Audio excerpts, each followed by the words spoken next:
Vas-y, réponds, puisque t'aimes parler. Salon Mia Bella, Cindy, que puis-je faire pour vous? Bonjour Cindy, c'est Tabata.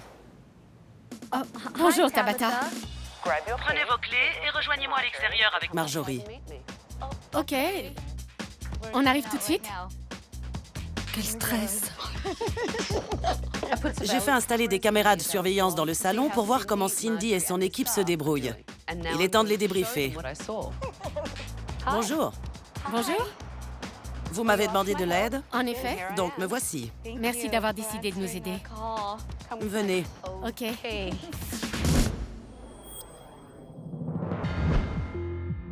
Vous êtes stressé? Oui, carrément. Et pourquoi ça? Je me doute que tout n'est pas au top. Qu'est-ce qui vous fait dire ça? Tout le monde fait tout et n'importe quoi. En réunion, on essaye d'instaurer une hiérarchie, mais bon... Personne ne s'y tient. Qui joue les rebelles? Mes sœurs. Vous êtes l'aînée, Cindy? Oui, c'est ça. Et après, c'est vous, Marjorie. Oui, c'est ça. Et ensuite, il y a Karen et enfin Jeannette, le bébé. Bien. Elles pensent être associées parce qu'on est de la même famille. Leur nom est sur le bail du salon? Non, du tout. Non, Donc elles ne gèrent rien du tout. Non. non. Racontez-moi comment vous vous êtes associés. On pensait qu'en associant business et famille, on se garantirait un futur en or pour nous toutes. Vous vous en sortez? À peine. On vit grâce au pourboire. Vous avez un crédit de combien? 50 000 $ et ma maison en caution, 140 000. Donc si vous faites faillite, vous perdez votre maison? Oui, C'est ça. je suis angoissée. Je sais vraiment pas comment sortir de ce pétrin. Vos autres sœurs vivent avec vous? Oui. Et personne n'est mort, bravo. Non, Personne. Qui paye les charges de la maison? Marjorie et moi. Donc elle ne paie rien. Voilà. C'est ça. Il me semble que vous vous êtes rendu responsable de vos sœurs. Oui, mais c'est culturel. Dans notre culture, les anciens s'occupent des plus jeunes. C'est difficilement gérable, non? Ça fait 4 ans que je stresse. Mais je veux les voir réussir et s'épanouir. C'est tout à votre honneur. Mais ça ne doit pas vous causer un préjudice. Alors dites-moi, comment vous répartissez-vous le travail dans le salon? J'aime coiffer. Elle s'occupe de la paperasse et des recrutements. Et quand la situation dégénère avec mes sœurs, c'est Marjorie qui calme tout le monde. C'est la gentille. C'est vrai. Donc Cindy, vous êtes la méchante. Je suis l'aînée. Et donc la patronne. Ok, on va regarder ensemble ce qui s'est passé dans votre salon aujourd'hui. Oh, ça me fait peur. Chérie, j'hallucine. Son tissage, je l'ai posé trop en retrait. C'est votre coiffeuse, Femi. Oui. J'ai trouvé son attitude très vulgaire pendant qu'elle coiffe les clientes. Et devant un salon plein. Est-ce que vous trouvez ça professionnel? Non. Ok, continuons. Elle a qu'à s'asseoir dans le coin et attendre. Pour bosser, il faut être bourré. T'as raison, mais ça met un coup de barre. Du grand Karen. Ok, Karen donc, elle fait quoi? Ma sœur. C'est notre sœur cadette. Et vous buvez souvent aussi sur votre lieu de travail? Je ne savais pas. Ça se passe en réserve et moi, je reste toujours avec les clientes. Elles ne sont pas professionnelles. C'est nul. On continue. Tu peux écouter les messages et rappeler les clientes maintenant? Non, t'avais dit qu'elle avait annulé. Non, elle demandait autre chose. J'en ai marre là. Je retourne voir mes clientes, j'ai pas le temps de parlementer avec vous. C'est votre façon de gérer les problèmes au quotidien? Vous agitez sans raison et piaillez dans le salon. Oui. Et vous vous engueulez au milieu du salon? Oui. Eh bien, c'est un problème. Voyons le problème suivant. Karen, tes mèches sont positionnées à l'avant. Et quand on fait ça, l'effet racine est difficilement atténuable. Elle t'a dit qu'elle voulait du naturel, non? Ouais. C'est pas naturel du tout, ça. Je t'ai déjà montré comment faire. Pourquoi tu suis jamais mes conseils? J'ai oublié, c'est bon, désolé. Vous avez été dur. Je lui avais montré et elle n'a rien retenu. Ça m'énerve parce qu'elle ne m'observe jamais. Que ce soit en couleur, en coupe ou quoi que ce soit d'autre, elle s'en fiche. En fait, elle ne réfléchit jamais et n'en fait qu'à sa tête. Il faut tout lui dire. Elle n'arrive pas à visualiser le résultat final. Et en plus, elle se braque. Karen, reviens ici, Karen. Vous appelez ça motiver votre équipe, Marjorie? C'est pas terrible, hein. On ne s'adresse pas à un employé de cette façon, même si c'est votre sœur en l'occurrence. De plus, ce genre de réprimande ne se fait pas devant les clients, ni devant les autres employés. Jamais. Je ne fais pas ça avec mes coiffeuses expérimentées, car elles savent ce qu'elles ont à faire. Comment différenciez-vous vos apprentis de vos coiffeuses confirmées? Les apprentis sont en formation, elles ne connaissent pas toutes les ficelles Toni & Guy. Vous êtes franchisé Toni & Guy? Oui. Toni & Guy est une marque créée à Londres par 5 frères. Aujourd'hui, c'est une des franchises les plus prolifiques dans le monde de la coiffure. Vous croyez vraiment que ce qu'on vient de voir est à leur niveau? Non, Tabata. Alors continuons. Je ne vois pas ce qui m'empêche d'aller à Los Angeles ce week-end et d'être lundi matin au boulot. Il est où le problème? Si elles ont besoin de moi, je serai là. Tout ce que je sais, c'est que tu devrais pas aller à LA. Arrête de croire que tu peux nous dicter ce qu'on doit faire. On n'est pas à votre disposition. Jeannette est la plus jeune de mes sœurs. On est comme chien et chat entre nous. Mais c'est un peu normal entre sœurs. Arrêtez avec vos histoires de sœurs. Il s'agit d'une entreprise avec des clients. Ils payent pour un service. Ils s'en fichent de vos histoires de famille sans intérêt. Donnez-moi vos clés. Je prends les choses en main.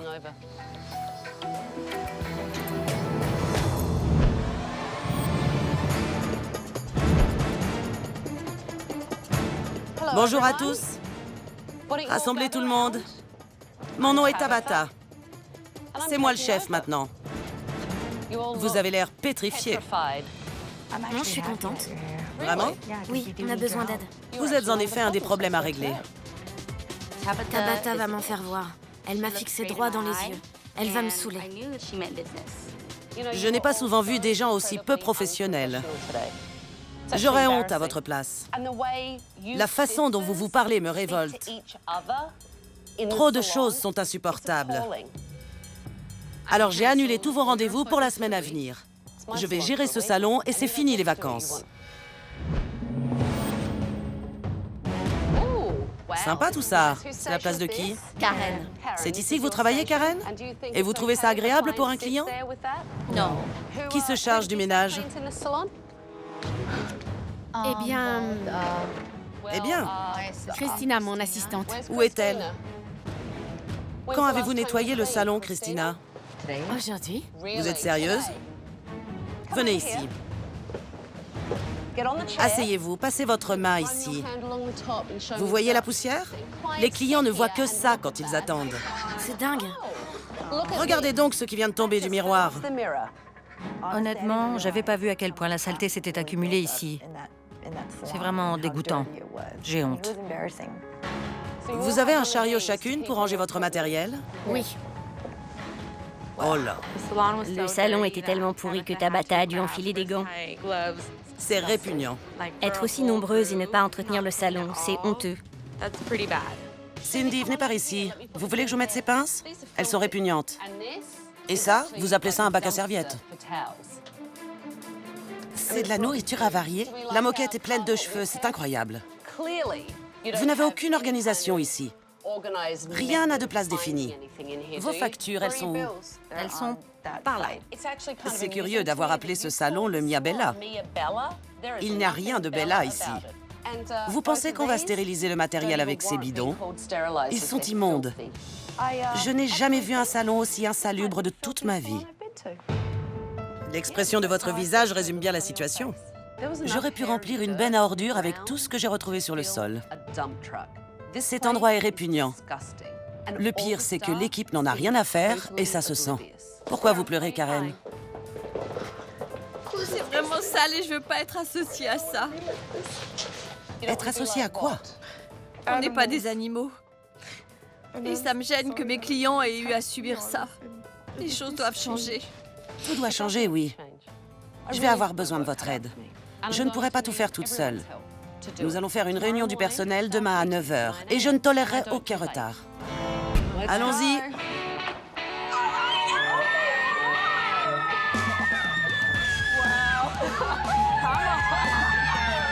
C'est fou! Le salon est tellement magnifique.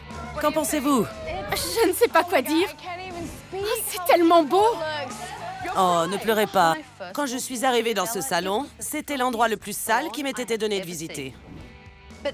Mais maintenant, il est à la hauteur de son enseigne. On a repeint les murs et on a utilisé des couleurs pour mettre en valeur les volumes et l'espace.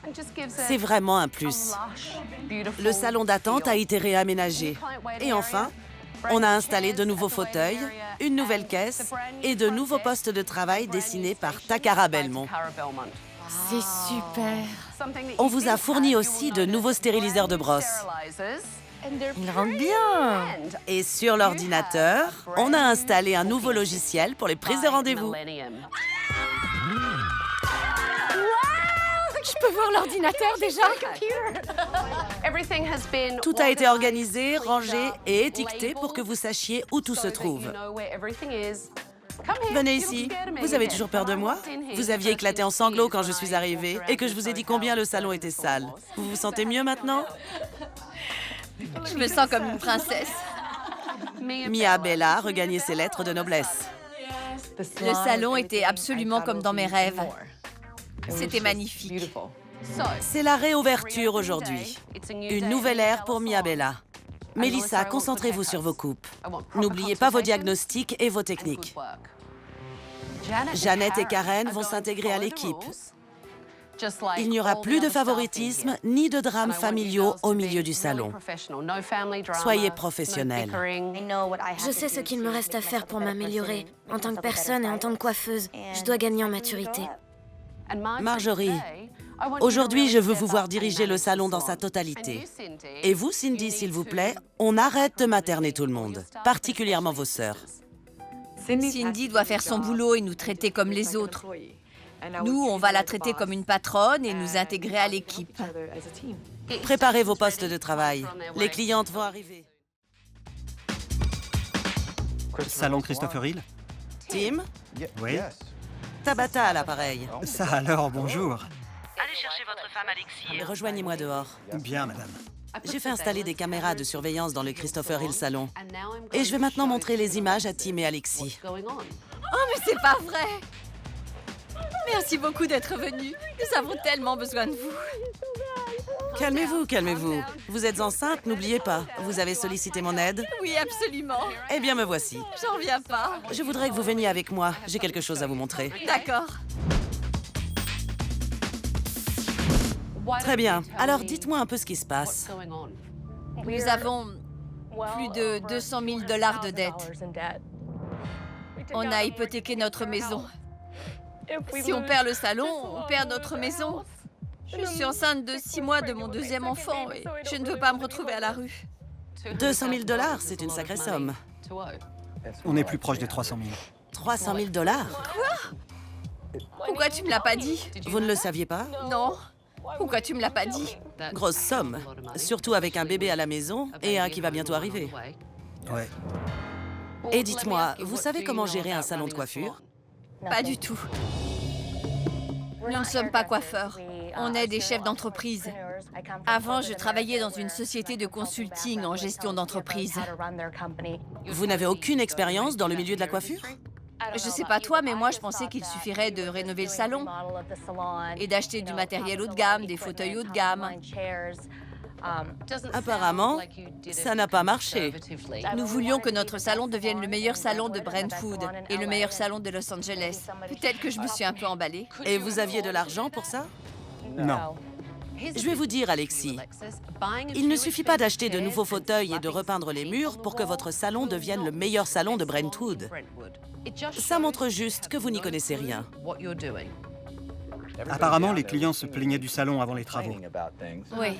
Et maintenant que nous avons tout rénové, ils se plaignent des nouveautés. On m'appelait sur mon portable pour me dire « Je déteste la nouvelle couleur des murs ». Et moi, j'étais là « Ah, d'accord. Vous imaginez un coiffeur en train d'appeler Frédéric Fécaille et lui dire « Salut Frédéric, je déteste la couleur des murs ». Alexis, je connais personnellement Frédéric Fécaille et vous ne lui arrivez pas à la cheville, ma chère. Nous pensions que c'était comme n'importe quelle autre entreprise avec des profits et des pertes, des rentrées et des dépenses. Malheureusement, un salon de coiffure ne se résume pas à ça. C'est un domaine où la qualité de service et le rapport aux clients tiennent une grande place. Le plus triste, c'est qu'il nous a fallu 15 ou 16 mois pour nous rendre compte de notre erreur. Ok, parlez-moi un peu de vos employés. Ils nous prennent pour des imbéciles. Il y en a même 2 qui ont démissionné la semaine dernière. Vous pensez que vos employés vous respectent? Non. Non? Peut-être qu'ils respectent Tim un peu plus que moi. Pourquoi ne vous respecteraient-ils pas, Alexis? J'ai renvoyé 5 personnes. Et ça a fait du tort à notre chiffre d'affaires. J'ai peur qu'elle renvoie d'autres employés maintenant. Je ne pourrais même pas vous dire si ce sont de bons ou de mauvais coiffeurs, parce que je n'en ai pas la moindre idée. Un patron qui ne sait pas comment travaillent ses employés ne peut pas gérer correctement son affaire. Nous allons maintenant regarder ce qui s'est passé aujourd'hui dans votre salon. Ok.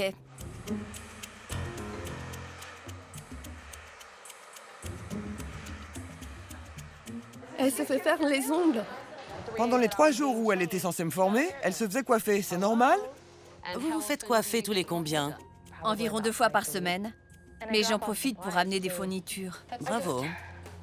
Vous voulez une médaille? Je ne sais vraiment plus quoi faire. Vous ne savez plus quoi faire, donc votre solution, c'est de vous faire coiffer. Continuons. Le pire est peut-être encore à venir. Je sais que se faire coiffer gratuitement est un des avantages de ce métier. Mais depuis 1 mois que vous êtes là, vous en avez un peu trop profité. Bien sûr, moi aussi, je me fais souvent coiffer, mais je suis la propriétaire. Et pratiquement tous les coiffeurs qui travaillent ici sont venus se plaindre de votre comportement. Vous réprimandez une employée en plein milieu du salon. Il n'y a rien qui vous choque là-dedans. Je n'aurais peut-être pas dû le faire devant les autres. Peut-être. Il faut montrer l'exemple. Montrez aux autres coiffeurs du salon que vous avez du respect pour eux. J'ai fait une erreur. Une énorme erreur. Continuons. Elle m'a dit que tous les coiffeurs du salon s'étaient plaints de moi auprès d'elle. Un employé n'aime pas forcément ses boss. C'est comme ça le business. Mais Tim, honnêtement, ce n'est pas juste, ce n'est pas sa faute. En tant que gérante, c'est à elle de former l'hôtesse d'accueil. Vous voulez bien faire ça ailleurs? Il y a des clients dans le salon, et ça n'est pas très professionnel. Demandez à votre femme. Je vous remercie. En voyant ces images, je me rends compte que je me suis comporté comme un idiot. Je vais vous dire, vous êtes en train de regarder ce qui s'est passé dans votre salon. Le Christopher Hill Salon a le potentiel de rapporter des millions. Mais les propriétaires font preuve de trop d'ignorance. Continuons. Le propriétaire du salon travaille ici? Tout ce que je sais, c'est que les associés de Christopher Hill viennent de reprendre l'affaire. Ah, d'accord. Alors dites-moi, qui est ce Christopher Hill? Il a inventé de toutes pièces, en disant qu'il venait de Londres, qu'il était coiffeur de stars, et qu'il avait des marques de morsures de requins sur les bras, après avoir plongé avec le commandant Cousteau. Nous ne connaissons rien au milieu de la coiffure. Nous avons présenté Christopher comme étant notre associé. On parle bien du faux Christopher? Car il n'existe pas, c'est bien ça? Ouais. C'est un personnage imaginaire. Christopher Hill n'existe pas. Vous réalisez que vous passez tout ce temps à créer un faux salon et un faux personnage au lieu de créer un salon authentique? J'en ai assez vu, je crois. Donnez-moi vos clés, je prends les choses en main.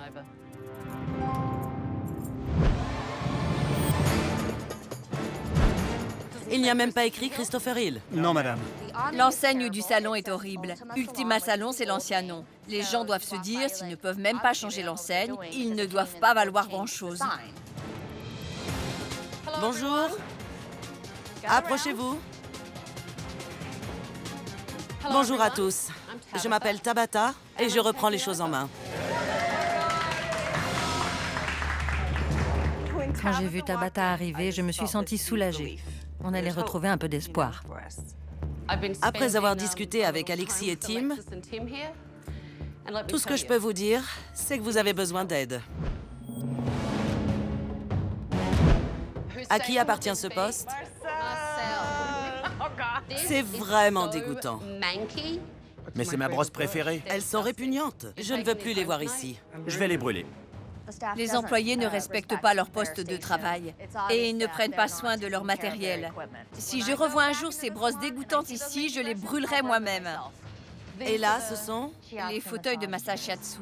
qui vous ont coûté une fortune. Il est très confortable. Par contre, c'est la pire salle de shampoing que j'ai jamais vue.